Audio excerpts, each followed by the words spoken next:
আসসালামু আলাইকুম ভিউয়ার্স, আশা করি সবাই ভালো আছেন। আলহামদুলিল্লাহ, আপনাদের দোয়া আর ভালোবাসা আমিও অনেক ভালো আছি। তো আজ আমি তেলাপিয়া মাছ দিয়ে কচুরমুখী রান্না করব, সেটাই আপনাদের সাথে শেয়ার করা, যে আমি কিভাবে রান্না করি ঘরোয়া মশলা দিয়ে সহজভাবে। তো সেটাই আপনাদের সাথে শেয়ার করা। আশা করি পুরো ভিডিওটা জুড়ে আপনারা আমার পাশে থাকবেন। তো প্রথমে আমি তেল গরম করে হলুদ মরিচ লাগিয়ে মাছটা রেখেছিলাম, তো সেটা আমি ভেজে নিতেছি।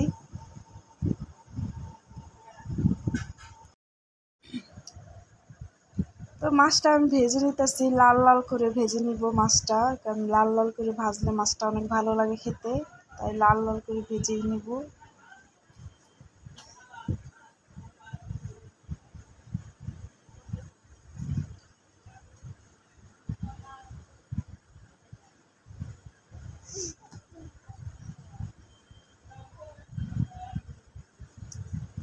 এই তো আমার মাছগুলি ভাজা হয়ে গেছে, এরকম করে আমি ভেজে নিছি।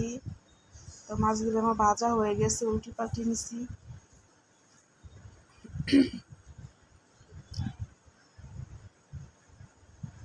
আরেকটা পাত্রে আমি তেল গরম করে এখানে পেঁয়াজগুলি দিয়ে দেব, পেঁয়াজগুলি দিয়ে একটু লবণ দিয়ে দেব, ভেজে নিব পেঁয়াজগুলি।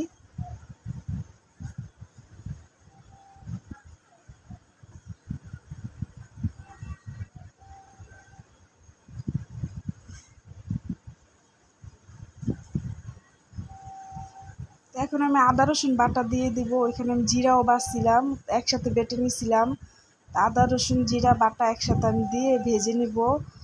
আর একটু ভেজে নিলে আদা রসুনগুলি কাঁচা একটা গন্ধ ওটা থাকে না, তাই ভেজে নিতেছি। এখন পানি দিয়ে দিব ভাজা শেষে।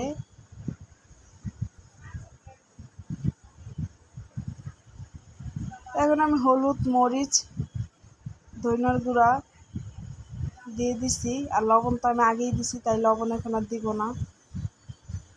এটা ভালো করে আমি কষিয়ে নিতেছি। আর কাঁচামরিচ ফালি করে রাখছিলাম, সেটাই দিয়ে দিছি।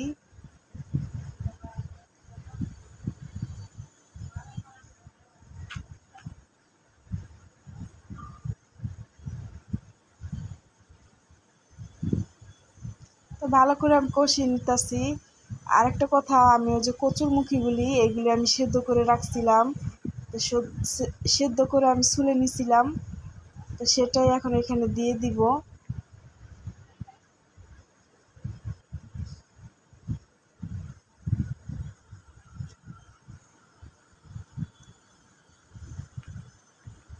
কচুরমুখীগুলি দিয়ে আমি ভালো করে নাড়া দিতেছি।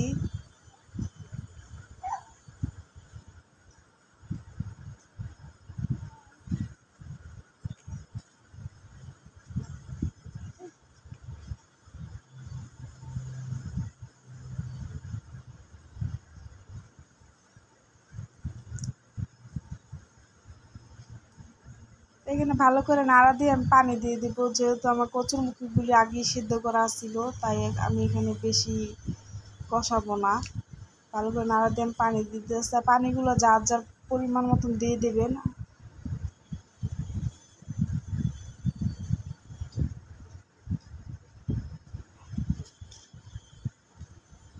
কম বা বেশি করে দিবেন পানিটা, ঝোল যে যেরকম খাবেন।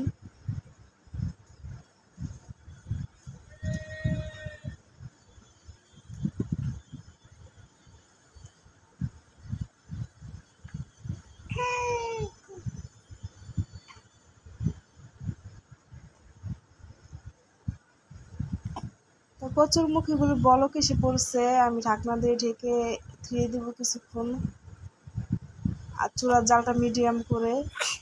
তাই তো ঢাকনা খুলে এখন আমি ভালো করে নাড়া দেব।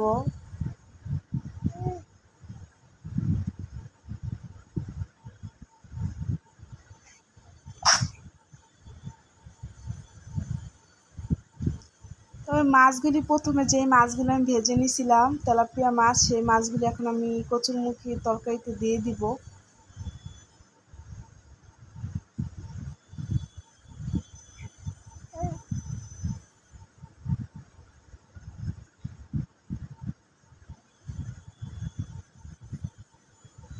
তখন আমি ঢেকে দেবো, ঢেকে 5-6 মিনিট চুলার জালটা মিডিয়াম করে রাখবো।